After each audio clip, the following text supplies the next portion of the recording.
નમસ્કાર મિત્રો, અમારી ભક્તિબેટ ચેનલમાં તમારું હાર્દિક સ્વાગત છે। આજે આપણે વાત કરીશું કે પૌષ પૂર્ણિમાની પૌરાણિક કથા અને તેમનું મહત્વ। તો મિત્રો વિડીયોમાં જોડાયેલા રહેજો। વિડીયોને આપણે શરૂ કરીએ। ઓમ શ્રી ગણેશાય નમઃ। ઓમ નમો નારાયણ। પ્રિય ભક્તજનો, ભારતીય સનાતન પરંપરા તિથિથી માત્ર સમયની ગણતરી નથી, પરંતુ તે માનવ જીવનમાં ધર્મ, કર્મ અને ભક્તિનો માર્ગ આગળ વધારવાની પવિત્ર શક્તિઓ છે। એવી જ એક અત્યંત પવિત્ર અને મહિમાવંશિત તિથિ છે પૌષ માસની પૂર્ણિમા, જેને આપણે શ્રદ્ધા અને ભક્તિ સાથે પૌષ પૂર્ણિમા તરીકે ઉજવીએ છીએ। પૌષ માસની એટલે કે શરદીની ઋતુ મધ્યમાં સમય। આ સમયથી પ્રકૃતિ શાંતિ, પવિત્ર અને સ્થિર હોય છે। રાત્રે આકાશમાં પૂર્ણ ચંદ્ર પ્રકાશિત હોય છે અને તેની શીતળ કિરણોને સમગ્ર પૃથ્વીને અમૃતની સમાન આપે છે। શાસ્ત્રોમાં માનવામાં આવે છે કે પૌષ પૂર્ણિમાના દિવસે ચંદ્રના કિરણોને વિશેષ માધ્યમિક શક્તિમાં રહેલા હોય છે, જેને મન, બુદ્ધિ અને આત્માને શુદ્ધ કરે છે। ભક્તજનો, પૂર્ણિમા એટલે કે પૂર્ણતા। ચંદ્ર પૂર્ણ કળામાં હોય છે, પરંતુ તેમના કોઈ અહંકાર નથી। તે સૌને સમાન પ્રકાશ આપે છે। આ સંદેશ પૌષ પૂર્ણિમા આપણને આપે છે કે જીવનમાં પૂર્ણતા હોવા છતાં વિનમ્રતા રાખવી। પૌષ પૂર્ણિમા માત્ર એક તહેવાર નથી, પરંતુ દાન, દયા અને કરુણાનો મહોત્સવ છે। શાસ્ત્રોમાં કહેવામાં આવ્યું છે કે આ દિવસે કરેલું અન્નદાન, વસ્ત્રદાન અને સેવા અતૂટ પુણ્ય આપે છે। ખાસ કરીને ગરીબ, નિરાધાર અને ભૂખ્યા લોકોને સહાય કરવી એ ભગવાનને સીધા સેવામાં આવે છે। આ પવિત્ર દિવસે ભગવાન વિષ્ણુ અને ચંદ્રદેવની આરાધનાનું વિશેષ મહત્વ છે। વિષ્ણુ ભગવાન જગતના પાલન છે અને ચંદ્રદેવ મનમાં દેવતા છે। જ્યારે બંને શુદ્ધ થાય છે ત્યારે જીવનમાં સુખ અને શાંતિ આપોઆપ આવે છે। પુરાણોમાં અને પ્રસંગોમાં વર્ણવ્યું છે કે જેમાં પૌષ પૂર્ણિમાના દિવસે કરેલી ભક્તિ રાજાઓને દુઃખ દૂર થયા, રોગોનો નાશ પામે અને જીવનમાં ફરી સમૃદ્ધિ લાવી। આ તિથિ આપણને યાદ અપનાવે છે કે ભગવાન માત્ર મંદિર નથી, પરંતુ ભૂખ્યાના પેટમાં, ઠંડી કંપતી શરીરમાં અને દુઃખીની આંખોમાં વસે છે। પ્રિય ભક્તજનો, આજે આપણે જે કથા સાંભળવા જઈ રહ્યા છીએ તે માત્ર કાનથી સાંભળવાની નથી, પરંતુ હૃદયથી અનુભવવાની છે। આ કથામાં આપણે જાણીશું કે પૌષ પૂર્ણિમા કેમ પવિત્ર ગણાય છે, તેનું પૌરાણિક મહત્વ શું છે અને કેવી રીતે આ એક દિવસનું સત્કર્મ આખા જીવનમાં ઉજળું બનાવી શકે છે। આ કથા આપણને શીખવે છે કે દાનથી ધન ઘટતું નથી, પરંતુ વધે છે। સેવા એ સર્વોત્તમ સાધના છે અને સાચી ભક્તિ દેખાડવામાં નહીં, ભાવનામાં હોય છે। તો ચાલો ભક્તભાવ સાથે મનને સ્થિર કરીએ, અહંકાર છોડીને અને ભગવાનને પવિત્ર નામને સ્મરણ કરતા પૌષ પૂર્ણિમાની પૌરાણિક કથા અને તેના મહાન મહત્વ તરફ આગળ વધીએ। પ્રાચીન કાળમાં રાજા હરિશ્ચંદ્ર સત્ય અને ધર્મ માટે પ્રખ્યાત હતા। જીવનમાં અનેક કઠિન પરીક્ષાઓ આવી, પરંતુ તેમણે કદી સત્યનો ત્યાગ કર્યો નહીં। એક દિવસ એવો આવ્યો કે તેઓ ગરીબીમાં જીવન જીવતા રહ્યા હતા। તેઓ પત્ની, પુત્ર સાથે વનવાસ જેવી સ્થિતિ હતી। તે સમયે પૌષ માસની પૂર્ણિમા આવી। રાજા હરિશ્ચંદ્રએ કહ્યું, આજે પૌષ પૂર્ણિમા છે, ભલે મારી પાસે કંઈ નથી, પરંતુ આ તિથિને અપનાવવા થવા ન દો। તેમણે નદી કિનારે જઈને સ્નાન કર્યું, ભગવાન વિષ્ણુ અને ચંદ્રદેવનું સ્મરણ કર્યું અને મનમાં દાન કરવાનો સંકલ્પ કર્યો। તેમની આ નિષ્ઠાકામ ભક્તિ દેવતાઓ અને પસંદ થયા। દેવરાજા ઇન્દ્ર પ્રગટ થયા અને રાજાને પુનઃ રાજ્ય, પરિવાર અને સન્માન પ્રાપ્ત થયું।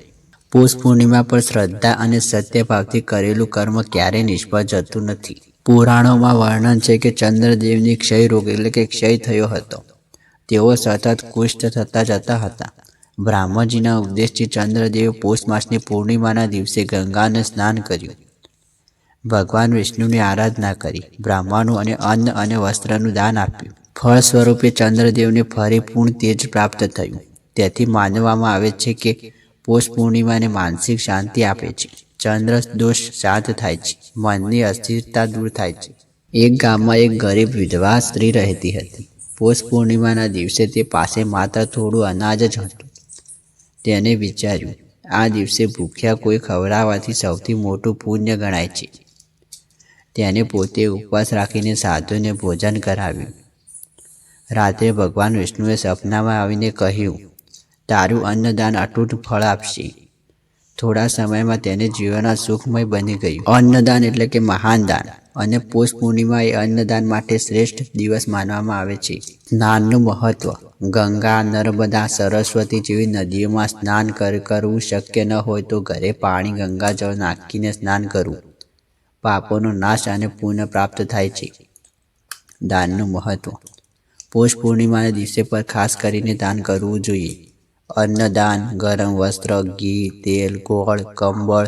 શાસ્ત્રોમાં કહેવાય છે કે પૌષ પૂર્ણિમા પર કરેલું દાન હજારો ગણું ફળ આપે છે.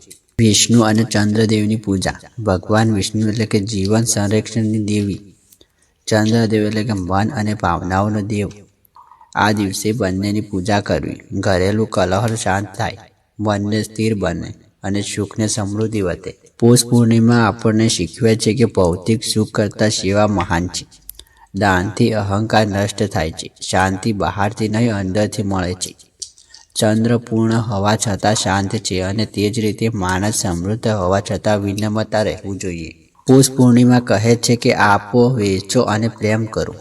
ભૂખ્યા માટે અન્ન બનો, ઠંડીમાં ગરમ વસ્ત્ર આપો, કોઈને દુઃખીનો આશ્રમ આપો.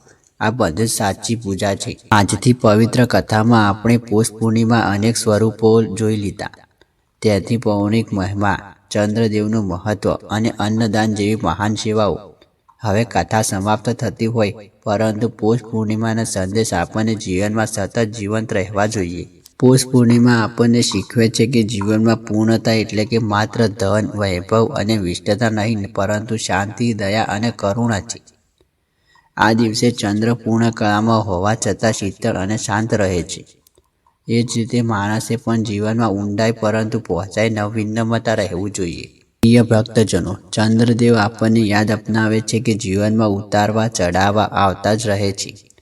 ક્યારે પૂર્ણિમા આવે છે તો ક્યારેક અમાવસ્યા, પરંતુ જે મન સ્થિર રાખે છે તેને ધર્મમાં માર્ગ ચાલે છે.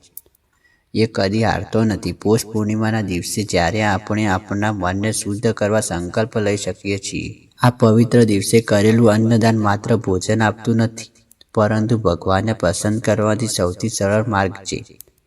ભૂખ્યા જીવનને અન્ન આપતું એટલે કે ભગવાન વિષ્ણુને ભોજન કરવું. જે ઘરથી અન્ન નીકળે છે ત્યાં કદી અન્નની કમી રહેતી નથી. પૌષ પૂર્ણિમા આપણને એક મહાન જીવન સૂત્ર આપે છે. આપો, વહેંચો અને પ્રેમથી કરો. જો તમારી પાસે ધન છે તો દાન કરો. જો તમારી પાસે સમય છે તો સેવા કરો. જો તમારી પાસે પ્રેમ છે તો કરુણા કરો. આ ત્રણેય ભગવાન વિષ્ણુ પસંદ થાય છે. પ્રિય ભક્તજનો, આ પવિત્ર દિવસનો સંકલ્પ લો. આપણે કોઈને ભૂખ્યા નહીં રાખીએ, કોઈને ઠંડીમાં નિરાધાર રહેવા નહીં દઈએ, અને કોઈ દુઃખી માણસને નિરાધાર નહીં થવા દઈએ. આ જ સાચી પૂજા છે. આ જ સાચો ધર્મ છે. જ્યારે આપણે એક દીવો પ્રગટાવીએ છીએ ત્યારે અંધકાર દૂર આપોઆપ થઈ જાય છે. એ જ રીતે જ્યારે આપણને એક સદકર્મ કરીએ છીએ ત્યારે જીવનમાં અનેક પાપો દૂર થઈ જાય છે. પૌષ પૂર્ણિમા એક એવો દીવો છે જે આપણા અંતરાત્મા પ્રકાશિત કરે છે. આવતી દરેક પૂર્ણિમા આપણને યાદ અપાવે છે કે ભગવાન મંદિરમાં જેટલા નથી એટલા માનવતામાં છે. ચાલો આ પવિત્ર તિથિ પૂર્ણથી આપણા ઘરમાં શાંતિ આવે, પરિવારમાં સુખ સમૃદ્ધિ આવે અને સમાજમાં સ્નેહ અને સેવા વધે. આ પ્રાર્થના સાથે આજની કથા પૂર્ણ કરી. જય વિષ્ણુ ભગવાન, જય ચંદ્રદેવ, જય અન્નપૂર્ણા માતા. મિત્રો, વિડીયો ગમ્યો હોય તો લાઈક કરો, શેર કરો અને ચેનલ પર નવા હોય તો સબસ્ક્રાઈબ કરવાનું ભૂલશો નહીં. ધન્યવાદ.